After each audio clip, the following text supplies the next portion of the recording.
fidèles téléspectateurs de Malaika Télévision, bonsoir et bienvenue dans Politique à la carte, votre rendez-vous hebdomadaire d'analyse, de décryptage de l'actualité politique en République démocratique du Congo. Vous le savez, l'actualité aujourd'hui, ce sont les assemblées provinciales dans différentes provinces, il faut le dire. Chaque province selon son calendrier avec l'installation ou de l'élection des bureaux définitifs au niveau des assemblées provinciales. Nous allons parler particulièrement de la province du Katanga avec l'élection du bureau définitif qui devrait donc en principe se dérouler donc le 12 avril 2024, une plénière qui n'a pas pu avoir lieu parce qu'il y a eu plusieurs tractations, il y a eu plusieurs retournements des situations. Le bureau d'âge a préféré à ce que cette plénière soit tout simplement reportée. Nous allons revenir un peu sur tout ce qui s'est passé au niveau de l'Assemblée provinciale du Katanga. Qu'en est-il exactement? Il y a un des candidats, notamment au perchoir de l'Assemblée, qui est accusé d'être dans l'irrégularité, notamment en ce qui concerne ses fonctions dans le cabinet du chef de l'État où il occupait ses célons. On va comprendre tout ça. Le poste de chargé de mission, chose qui a été donc accusé de n'avoir pas démissionné bien avant. Nous allons essayer un peu de comprendre cela, la chose que ce dernier sait défendre. En deuxième partie de cette émission, nous allons revenir sur la situation sécuritaire sur l'ensemble du pays. Vous le savez, la partie est, notamment la ville de Goma, a brillé cette semaine avec des cas d'insécurité urbaine, avec des braquages, des corps sans vie retrouvés. Nous allons à l'ouest de la RDC. Là, ce sont les Mobondo qui continue à crier la terreur, la désolation, mort d'hommes, des meurtres là-bas, et cela malgré la signature d'un accord de paix entre les communautés dans cette partie de la République démocratique du Congo. Comment comprendre tout cela? Est-ce que l'État est défaillant? Qu'est-ce qui se passe exactement et comment trouver des solutions, notamment à tous ces cas d'insécurité dans nos villes et dans nos communautés, en dehors de l'aspect agression avec les terroristes du M23 et les autres à l'est de la République démocratique du Congo. Alors, pour parler de tout ça, je reçois les acteurs politiques sur ce plateau. Et à ma gauche, je suis en train de recevoir Patrick Kafwimbi. Il est président de la Ligue des jeunes à l'UDPS, ici dans la ville de Lubumbashi. Bonsoir et bienvenue dans Politique à la carte. Bonsoir, monsieur le journaliste, et merci pour l'invitation. En face de vous, Trésor Ngoï, il est au cadre de l'UNAFEC. Avec lui, donc nous allons essayer aussi d'analyser cette question. Bonsoir et bienvenue dans Politique à la carte. Bonsoir, merci. Considération ce soir. Voilà, sans plus tarder, nous allons débuter avec ce premier sujet, à savoir toute cette guéguerre, cette cacophonie, cette confusion, s'il faut le dire ainsi, à l'Assemblée provinciale du Katanga. On revient sur le fait, c'est qu'il était prévu à ce que le 12, donc le vendredi, qui est élection du bureau définitif de cet organe délibérant au niveau de la province. Curieusement, cette plénière n'a pas eu malheureusement en lieu. Il y a eu assez de troubles. Le bureau a décidé de reporter cette plénière. Il s'est passé beaucoup de choses. On parle même de la déchéance du bureau d'âge en place. Alors, on va commencer avec vous, Patrick Kafwimbi. Vous êtes de l'UDPS. Vous êtes du même parti que l'un des challengers donc au perchoir de l'Assemblée provinciale du Katanga. De votre point de vue, qu'est-ce qui s'est passé exactement à l'Assemblée provinciale du Katanga? Merci, monsieur le journaliste. Pour nous, c'est encore une fois de plus un coup qui a été torpillé dans la lutte de l'UDPS, de l'instauration d'un état de droit et de la démocratie. Et nous avons accueilli avec joie l'arrivée de M. Ladislas Lungangue à la tête du bureau d'âge de l'Assemblée provinciale, on s'était dit que c'est une preuve que quelqu'un de sage va occuper cette place, mais ce que nous avons eu à revoir n'est pas une preuve de sagesse et de manque de tact. M. Ladislas Lungangue a refusé d'organiser les élections du bureau définitif parce qu'il a eu à voir que sa défaite cuisante était en train de pointer à l'horizon. Il n'avait aucune chance de remporter ces élections. En lieu et place d'accepter de perdre ces élections armes à la main comme un véritable politique, il a décidé tout simplement de ne pas organiser ces élections et de faire les choses à sa manière et de traiter les élus du peuple comme des enfants en leur répondant d'une manière pas tout à fait humble, pas tout à fait catholique, pas tout à fait politique et démocratique. Il a préféré les traiter comme des enfants et leur demander de quitter la salle et de constater le report des élections pour une date ultérieure. Ce que les élus du peuple, évidemment, ne pouvaient pas accepter et ont décidé d'appliquer les textes, c'est-à-dire de signer une pétition contre le bureau. Et je pense que, conformément à la procédure, M. Umba Lungangue ainsi que son bureau devront venir répondre des griefs qui leur sont reprochés. Et évidemment, si cela est constaté qu'ils ne peuvent plus continuer à gérer l'Assemblée provinciale en tant que bureau d'âge, un autre bureau d'âge devra être mis en place par la plénière, parce que, évidemment, la plénière est souveraine, quoi qu'il en soit. Donc, ce n'est pas parce que vous faites partie du bureau d'âge que vous êtes au-dessus de la plénière. Vous êtes là tout simplement pour organiser les choses, pour gérer les choses, mais vous n'avez pas une certaine souveraineté au-dessus de la plénière. Et la plénière va prendre les choses en main. Un autre bureau d'âge devra être mis en place et c'est ce bureau d'âge qui devra organiser les élections. Les élections. Voilà.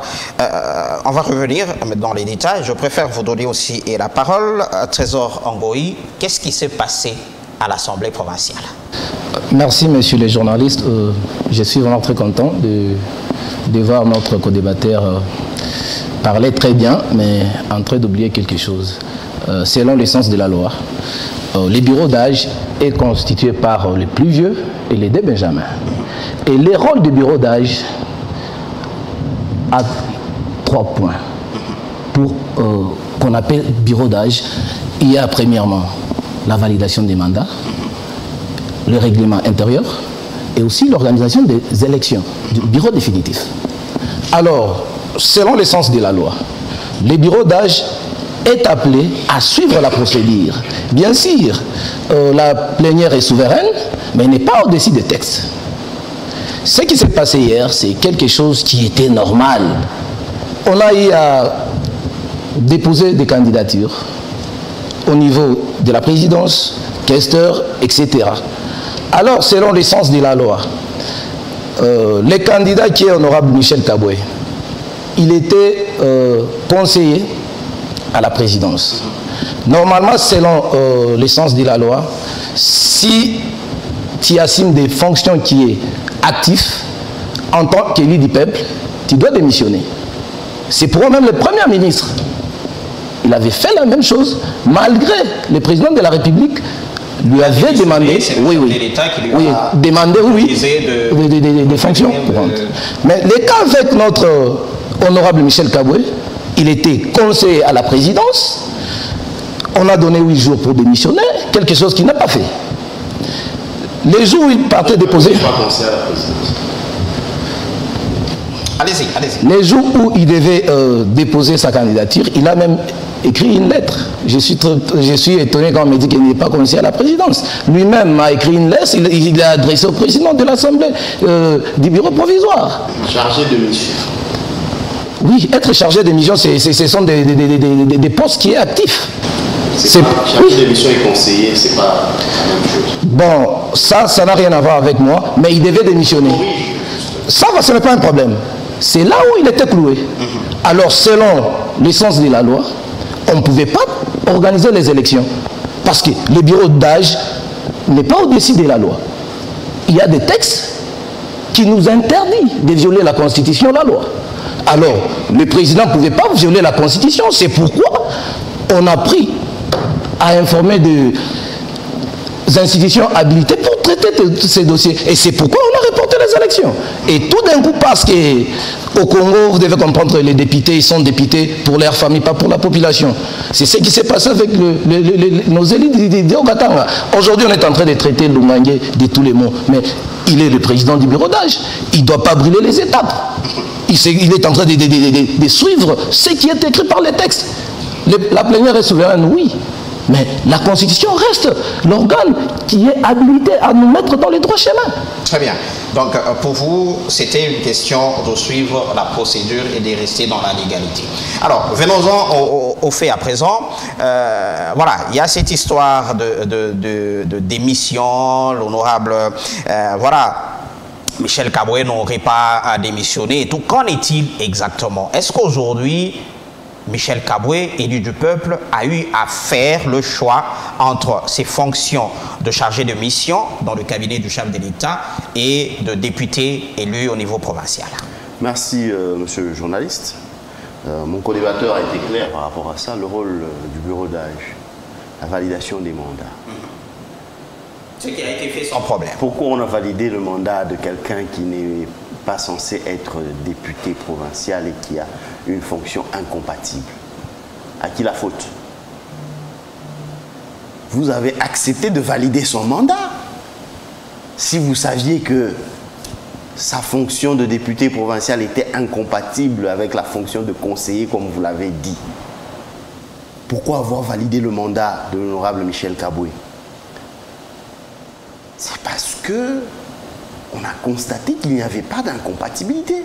L'honorable Michel Kaboué, chargé de mission du chef de l'État, avait eu à déposer une lettre à l'Assemblée nationale pour leur faire part que le cabinet du chef de l'État était déjà tombé et que ceux qui étaient restés ne faisaient qu'expédier les affaires courantes en attendant la mise en place du nouveau cabinet du chef de l'État. Qui ne le sait pas? Nul n'est sans ignorer cela. Il a fait cette correspondance au bureau d'âge de l'Assemblée provinciale, correspondance réceptionnée. Et c'est sur ces entrefaites que même son mandat à l'Assemblée provinciale a été validé. Et après avoir validé son mandat, on veut dire maintenant qu'il est en incompatibilité parce qu'il est challenger. Mais voilà, un mauvais perdant. Voilà, il y a eu des correspondances qui ont fuité sur les réseaux sociaux, en fait, qui ont été publiées, où on a vu l'honorable Michel Kaboué écrire, faire revenir sur ce que vous venez de dire. On a vu une autre correspondance du bureau d'âge qui demandait à ce qu'il y ait voilà, un document, une lettre de démission voilà, adressée au cabinet du chef de l'État. C'est pas à moi. Le cabinet du chef de l'État est déjà tombé, monsieur le journaliste. Ceux qui sont là ne font qu'expédier les affaires courantes. Soit tout à fait logique. Soit tout à fait logique. Donc, selon vous, ils ne doivent pas démissionner. C'est automatique, ils sont tombés. Il n'y a pas un acte... C'est automatique. C'est automatique. Le cabinet du chef de l'État est déjà tombé. Le chef de l'État va bientôt mettre en place un nouveau cabinet. Ceux qui sont là sont tout simplement en train d'expédier les affaires courantes. Tout ce que nous avons constaté dans le chef de M. Jean-Ladislas Ombalongangue, c'est le fait pour lui de ne pas être fair play, le fait pour lui d'être un mauvais perdant. S'il pense qu'il mérite cette place-là, d'être président de l'Assemblée provinciale, là, pourquoi ne pas aller directement droit au but et affronter? D'ailleurs, il a une facilité, il n'a pas plusieurs challengers, il n'en a qu'un seul qui est Michel Kaboué. Très bien. Mais vous pensez d'ailleurs, selon lui, il pense qu'avec 2 députés provinciaux, on va revenir, il sera capable de remporter les votes ne sont pas faits, n'allez pas déjà dans... Non, mais l'UDPS est majoritaire à l'Assemblée provinciale, c'est cela le problème avec lui. Très bien. C'est ça son problème. On revient après. Il pense qu'avec 2 députés, il peut devenir président de l'Assemblée provinciale, il peut intimider les élus du peuple. C'est un scandale ce qu'on a vu hier. Expliquez-nous un tout petit peu, qu'est-ce qui s'est fait?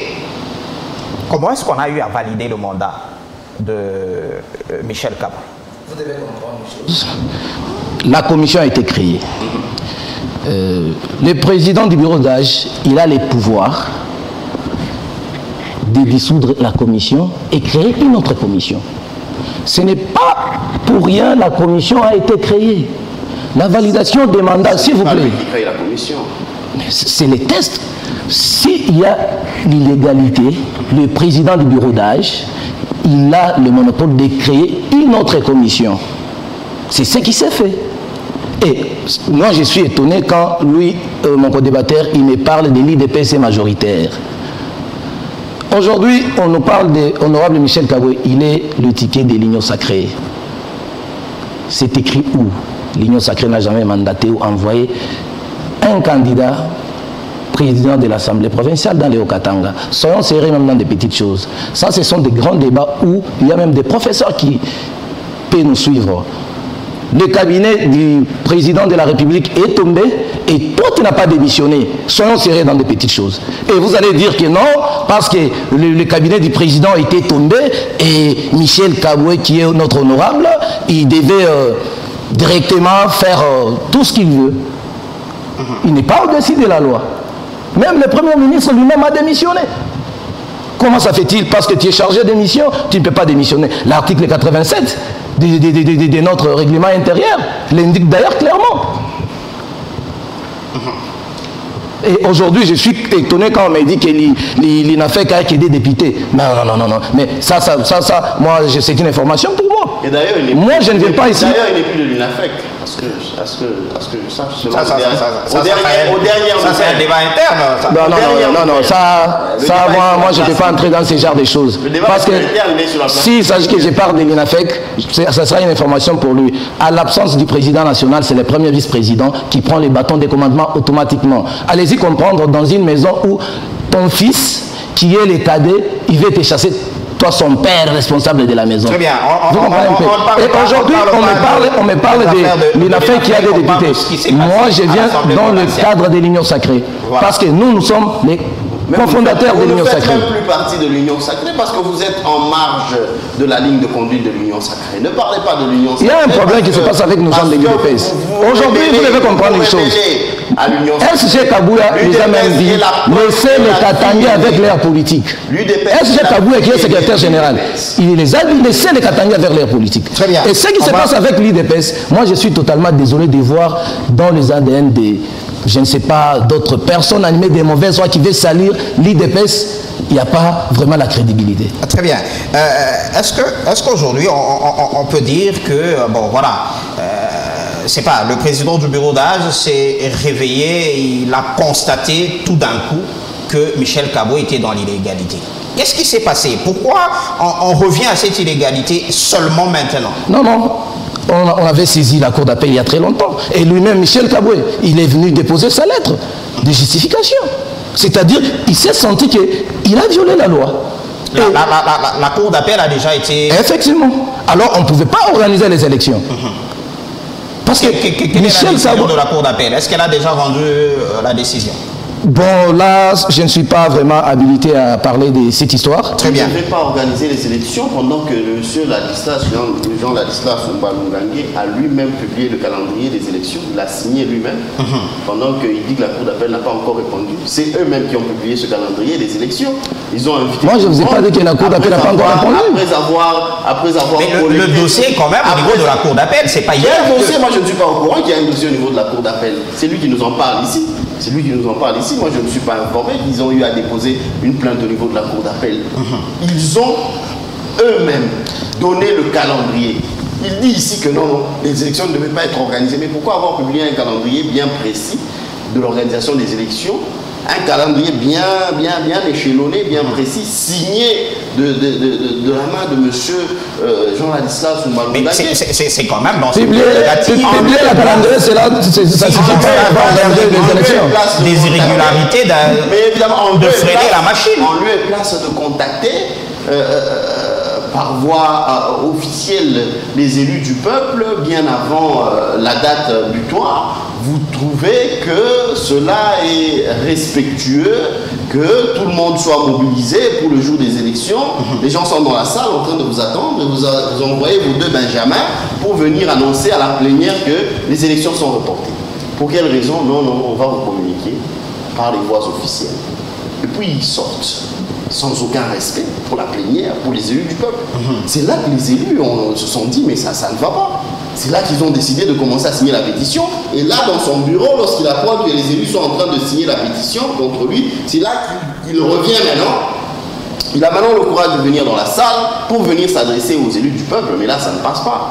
Ça ne passe pas. Et tout simplement, il comprendra qu'il faut avoir du respect, de l'estime à l'égard de vos pairs, à l'égard de ceux avec lesquels vous avez été élus. Est-ce que quelque part, l'UDPS n'a pas peur de Lungangé aux élections? Et on veut, voilà, le marginaliser bien avant même les échéances. Est-ce que l'UDPS a demandé à M. Ladislas Lungangé de ne pas organiser ces élections? Pas du tout. Nous avons demandé à ce que les élections soient organisées. Et nous avons présenté notre candidat, qui est d'ailleurs le candidat de l'Union Sacrée. Mais quand mon co-débatteur dit que l'Union Sacrée n'a mandaté personne, mais soyons sérieux, nous avons tous vu les images des élus de l'Union Sacrée ensemble, en train de réfléchir sur la candidature à présenter pour le compte de l'Union Sacrée à l'Assemblée provinciale. Et ils ont même tenu un point de presse où ils ont dit tout haut. Mais il semble que l'Union Sacrée au niveau de l'Assemblée provinciale, si ce ne sont les députés de l'Union Sacrée. Mais dans l'administration, ce sont les écrits. Il semble que dans le dossier, il n'y a pas une lettre de recommandation de l'Union Sacrée. Non, mais nous sommes en politique. Quelle lettre de recommandation voulez-vous? Vous voulez une lettre de recommandation de l'Union Sacrée? Non, mais pas du tout. Lorsqu'ils sont là, ils tiennent un point de presse devant les journalistes pour leur faire part que notre ticket de l'Union Sacrée est là. C'est telle personne. On n'a pas besoin des écrits parce que ce n'est pas une nomination. Ce n'est pas une nomination, une ordonnance présidentielle, un arrêté ou quoi que ce soit. On présente le candidat tel que cela a été fait. Et eux qui ne font plus partie normalement de l'Union Sacrée n'ont pas le droit de parler pour le compte de l'Union Sacrée parce que ce sont des rebelles. Très bien.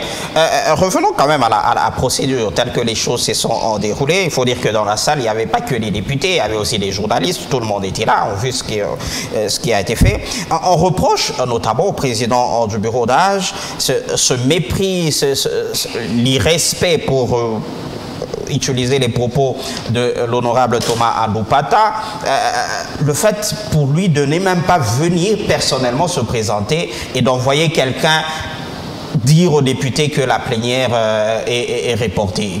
Comment vous jugez cet aspect? C'est quand même des élus, il faut un minimum d'égard envers eux.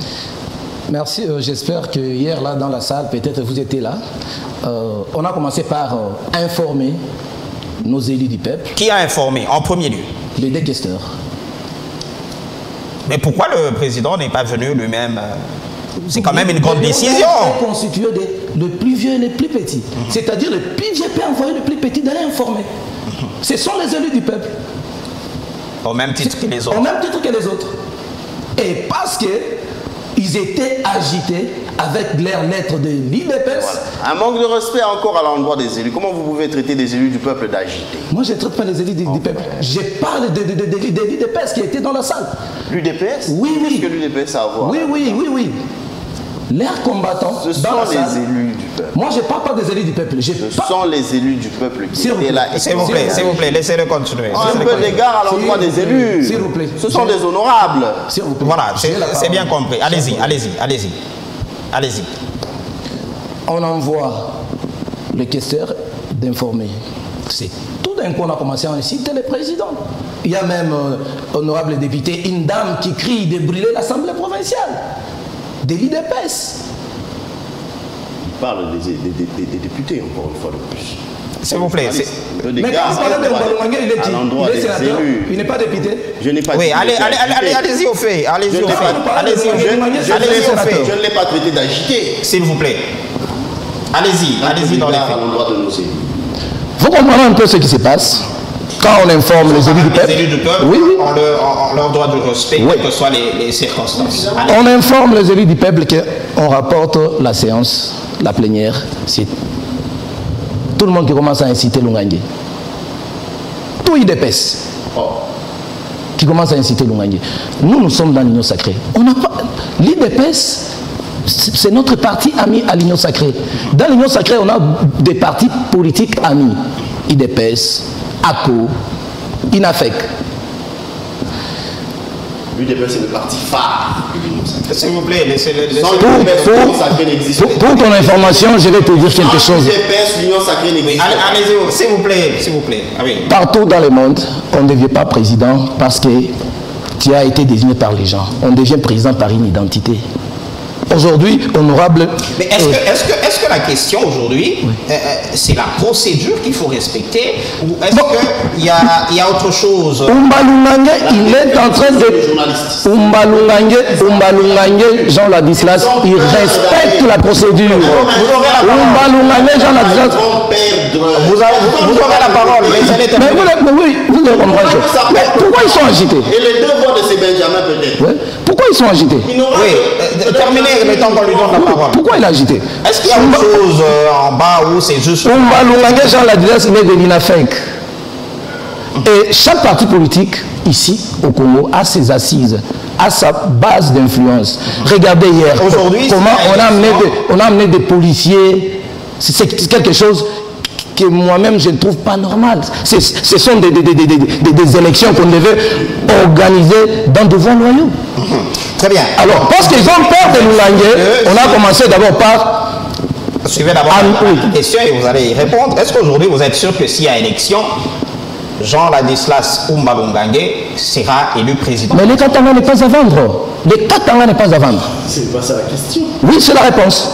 Le Katanga n'est pas à vendre. Votre réponse, très bien, c'est bien compris. Le Katanga n'est pas à vendre. Patrick Kafwimbi, aujourd'hui... Chombe nous a laissé une histoire. S'il vous plaît. Nous a laissé une histoire. Très bien, on va compris. Et nous, aujourd'hui, on ne va pas accepter vendre notre province. Très bien, allez-y, Patrick Kafwimbi. La réponse, vous l'avez. Aujourd'hui... Le Katanga n'est pas à vendre. Est-ce qu'aujourd'hui, s'il vous plaît, il faut... Umbalungangue va se battre pour sauver les Katanga. S'il vous plaît. N'existe pas, mon frère. S'il vous plaît. On ne va pas entrer dans ces considérations. Moi, je parle du Katanga. Là n'est pas le débat. Ok. Là n'est pas le débat. Moi, je suis au Katangé. Là n'est pas le débat.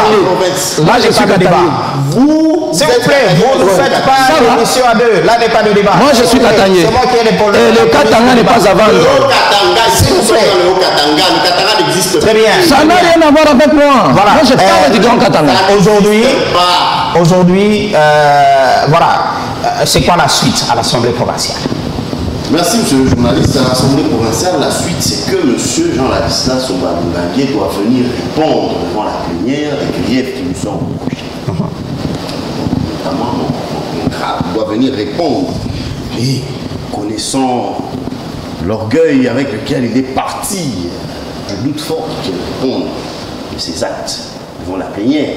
Il y a un président de l'Assemblée provinciale qui est très bien orgueilleux. Voilà dans le centre de l'IDP. C'est ça l'IDP. S'il vous plaît. C'est ça l'IDP.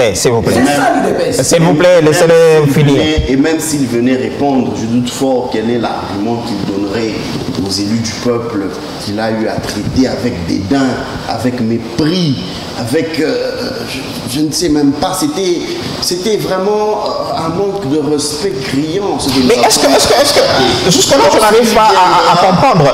Est-ce que ce n'est pas dans ses prérogatives, quand il constate des irrégularités, de dire stop, analysons d'abord et puis évoluons? Non, mais pas du tout. Quelle irrégularité il a constaté? Et même si c'était le cas, lorsqu'ils ont eu à constater cela, est-ce qu'ils ont appelé les élus du peuple pour leur dire parce que j'ai constaté ceci ou cela? Non, mais pas du tout. Est-ce que les élus, s'il vous plaît, on ne va pas parler les élus du peuple. On va créer une autre commission. Est-ce qu'ils ont tout simplement informé aux élus du peuple que la plénière était reportée à une date ultérieure? Oui, est-ce qu'on lui a laissé le ministère de il y a un candidat qui a violé la loi. S'il vous plaît. Il y a un candidat qui a violé la loi. La question, qu'est-ce qui n'allait pas? Ils n'ont pas répondu. Ils n'ont pas répondu. C'est ça qui a énervé la plénière. Parce qu'ils n'ont pas voulu répondre, ils n'ont pas voulu présenter le motif. Ils sont partis sans aucun respect, sans égard pour la plénière. Et la conséquence, c'est que ce bureau d'âge est déjà tombé. Très bien. Le bureau d'âge est déjà tombé. Un autre bureau d'âge sera mis en place pour que ce bureau d'âge-là puisse organiser les élections dans les plus brefs délais. Nous avons besoin que la machine politique fonctionne. Le gouvernement doit fonctionner. Nous devons avoir un nouveau gouverneur et vice-gouverneur. Ces choses doivent continuer. Nous ne devons pas nous plier aux caprices des gens qui sont nostalgiques du Katanga qui n'existe plus. C'est quoi la suite aujourd'hui à l'Assemblée provinciale? Dans la suite, il y a une pétition qui a été déposée. S'il vous plaît, écoutez. Nous, on se réfère à la loi. Oui, mais une pétition, c'est aussi dans la loi. Les députés peuvent faire une pétition. Vous ne faites une pétition tant qu'il y a un député qui a violé la Constitution. Il y a un député qui vient de violer le règlement intérieur. Soyons sérieux même dans des petites choses. Vous voulez... Oui, on est d'accord avec votre pétition. Mais la loi va faire son travail. Parce que votre candidat, il a violé la Constitution. C'est ça même notre but de nous les Congolais. Donc aujourd'hui, la suite, ça serait quoi? Non, le bureau d'âge, on ne peut pas dissoudre, s'il vous plaît. Le bureau d'âge sera dissous quand on va organiser les élections. Donc vous allez faire fi de la pétition. Comment ça va vous rêver comme ça? On va dissoudre le bureau d'âge sans toutefois organiser les élections. On va organiser les élections. On va aller aux élections. Très bien. La question que je pose à vous tous, aujourd'hui, qu'est-ce que l'union sacrée? Parce que tous vous êtes de l'union sacrée. Qu'est-ce qu'aujourd'hui vous pouvez dire? Non, nous sommes de l'union sacrée. Eux ne font plus partie de l'union sacrée. Voilà, ça c'est votre affirmation. Ça c'est votre affirmation. Ils disent que ce sont des grands débats. Voilà. Ce sont des grands débats. Laissez-moi finir ma question. Non, ils raisonnent toujours. Laissez-moi finir ma question. Vous aurez le temps de répondre. Une affaire fait partie de l'union sacrée. Monsieur Oumalumandi a été... Est-ce que je peux finir ma question? Est-ce que je peux finir ma question? S'il vous plaît. Voilà. Vous devez comprendre les choses. Tous vous réclamant de l'union sacrée. Ceux qui vous regardent, ceux qui sont en dehors de l'union sacrée, qu'est-ce que vous avez à leur dire aujourd'hui, qui vous observent à l'Assemblée provinciale? Je commence avec vous et puis vous aurez aussi la parole. Aujourd'hui, je suis très fier de voir que le président de la République lui-même nous a promis de ne pas faire les erreurs du passé. Les erreurs du passé, c'est quand le SG Kabouya, qui appelle l'IDPS et ses mosaïques à Kinshasa, et ce sont ces gens-là qui rentrent à Lubumbashi pour salir l'union sacrée. Le SG Kabouya l'a dit, j'ai appelé mes députés de l'IDPS et mes mosaïques, laissez les Katangais faire leur politique. Vous n'avez pas répondu à ma question. Oui, je vous rappelle seulement que vous n'avez pas répondu à ma question. Monsieur le journaliste, vous répondez à ceux qui vous regardent, qui sont en dehors de l'union sacrée, avec tout ce qui se passe là-bas. Qu'est-ce que vous leur dites? Bon, vous devez comprendre, la politique au Congo aujourd'hui, elle est corrompue. Ce qui s'est passé, moi j'étais totalement déçu de voir les élus du peuple s'agiter, inciter le président du bureau d'âge, les traiter de tous les mots. Il répète, les élus sont agités. Très bien. Patrick Afumi, qu'est-ce que vous dites à ceux qui vous observent? Vous de l'union sacrée. J'aimerais ici d'abord corriger une chose. Nos co-débatteurs ici n'est pas de l'union sacrée. Ils ont déjà été virés, exclus. En quelle qualité, lui va parler de l'union sacrée? Nous avons pris acte de la lettre. On est ici, il est de l'UDPS. Qui parle de l'UDPS? Nous avons pris acte de la correspondance du présidium de l'UNAFEC. Deuxièmement, à ceux qui nous suivent, qui ne sont pas de l'union sacrée, j'aimerais ici reconnaître de ma part que c'est ridicule, honteux, ce qui s'est passé hier. Mais ils doivent comprendre que c'est la politique. Nous sommes en politique. Et en politique, il y a toujours ce qu'on appelle des brebis galeuses. Elles ne peuvent pas manquer dans un troupeau. Et ce qui s'est passé hier, c'est le résultat d'une brebis galeuse qui fait partie de ce troupeau et qui n'a pas voulu suivre la ligne de conduite de l'Union sacrée. La ligne de conduite de l'Union sacrée de son propre parti politique. Et c'est tout à fait normal en politique. Cela peut arriver, nous devons comprendre, parce que ce n'est pas seulement au niveau de la majorité au pouvoir, et même dans l'opposition, il y a ce genre d'incompréhension. Nous avons vu, Ensemble pour la République, Martin Fayou et les autres qui se sont aussi disloqués. La MOCA aujourd'hui n'existe plus. Donc cela peut arriver dans toute famille politique, une discordance, une mésentente. Mais ce n'est pas cette galeuse qui ne fait plus partie de l'Union sacrée qui va déstabiliser l'Union sacrée, qui va déstabiliser la bonne marche. Pour ton information, nous sommes les cofondateurs parmi les cofondateurs de l'Union sacrée, l'UNAFEC. Nous sommes les signataires de l'Union sacrée. De la République. Très bien. Ce que tu nous expliques là, ce sont les soirs à dormir de nous. Mais l'Union sacrée sans l'UDPS, l'Union sacrée n'existe pas. Et aujourd'hui, si Parce que c'est pas un peu prétentieux. Non, ça c'est comme ça. Mais c'est les journalistes. S'il vous plaît, le créateur de l'Union sacrée, c'est qui? C'est son excellence, Félix Antoine Tshisekedi. Mais en tant que chef de l'État, Il est l'autorité morale de l'Union sacrée. Il n'est pas président de... Mais toi tu as dit les forces... Oh là là là là là là là là. Tout simplement, mais jusqu'à preuve du contraire, à l'UDPS, nous n'avons pas un autre président que lui. Lui, il n'est pas président de l'UDPS. Très bien. Voilà. C'est à l'UDPS pour lui refuser cette qualité-là. Je vous informe que c'est lui le président de l'UDPS. Ah, ok. Empêché, tout simplement, par ses fonctions.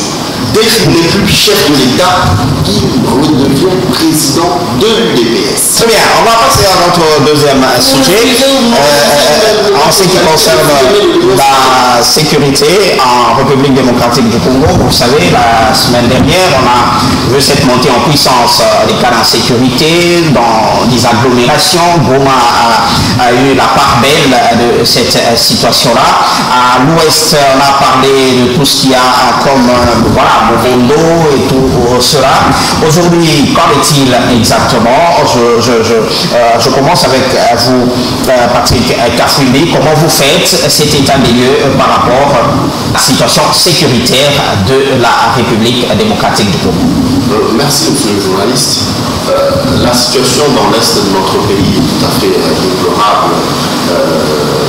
Son Excellence, le chef de l'État, Félix Antoine Tshisekedi, est en train de se battre pour que la paix revienne dans notre pays, que ce soit dans la partie est comme dans la partie ouest de notre pays. Il est en train de mettre tous les moyens en jeu sur le plan militaire ainsi que sur le plan diplomatique pour que la paix revienne. Malheureusement, nous avons au niveau de la communauté internationale certaines puissances qui continuent à soutenir les rebelles, qui continuent même à soutenir notre agresseur, le Rwanda, pour pouvoir insécuriser notre pays. C'est tout à fait regrettable et tout à fait déplorable que nous puissions constater cela et nous espérons que cela prendra fin. Mais par ailleurs, il y a aussi le fait qu'au niveau de notre pays même, nous avons des fils et des filles de la République démocratique du Congo qui sont en train de pactiser avec le diable pour pouvoir nuire à notre pays. C'est ainsi que nous avons M. Corneille Nangaa qui est allé rejoindre pratiquement le M23 et créer son propre mouvement rebelle pour combattre notre pays. Ce sont ces fils et filles de la République démocratique du Congo qui sont en train de trahir nos forces armées, qui sont en train de trahir notre pays, qui sont en train d'insécuriser notre pays, parce que certains mouvements rebelles, bien que nous pouvons accuser le Rwanda, il y a certains mouvements rebelles qui sont en train d'insécuriser notre pays. Mais là, on ne parle pas essentiellement de mouvements rebelles. Par exemple, voilà, cette insécurité urbaine, c'est dans des zones où voilà, il n'y a pas de rébellion. Évidemment, mais cela a une certaine corrélation avec tous ces mouvements rebelles. C'est chercher à déstabiliser cette situation-là qui a été mise en place avec les responsables militaires qui sont en train de gérer les différentes provinces, les différentes zones insécurisées. On veut, dans les grands centres tels que Goma, créer l'insécurité, créer cette situation-là pour ne pas rassurer les responsables qui ont été mis en place dans cette partie de l'Est de notre pays pour permettre aux rebelles de pouvoir entrer. Lorsque on nous dit qu'il y a la guerre à l'Est, il y en a qui bénéficient de cette situation-là d'insécurité. On parle de cette criminalité. Je viens de parler des Mobondo. C'est du côté ouest, ce n'est pas à l'est. Ouais, du côté Mobondo, ce qui se passe à Mobondo, vous devez comprendre que ce n'est même pas quelque chose où aujourd'hui on ne peut pas accuser les autres, nos adversaires, c'est nous-mêmes les Congolais. Parce que, allez-y comprendre que à l'ouest de notre pays, à l'est de notre pays, on est en train d'arracher la vie des Congolais injustement. Aujourd'hui, le président de la République, il est en train de donner la mère de lui-même pour que la paix règne. Aujourd'hui, le président de la République, d'ailleurs, je suis en train d'appuyer cette loi pour peut-être tout qui sera traître, qui soit pendu publiquement. Et cela va servir une leçon aux autres. Parce que nous, les Congolais, on a besoin de vivre en paix. Voilà, c'est ainsi que nous terminons Politique à la carte de ce jour. Le prochain rendez-vous est fixé pour la semaine prochaine pour d'autres décryptages, pour d'autres analyses sur les questions politiques en République démocratique du Congo. Au revoir.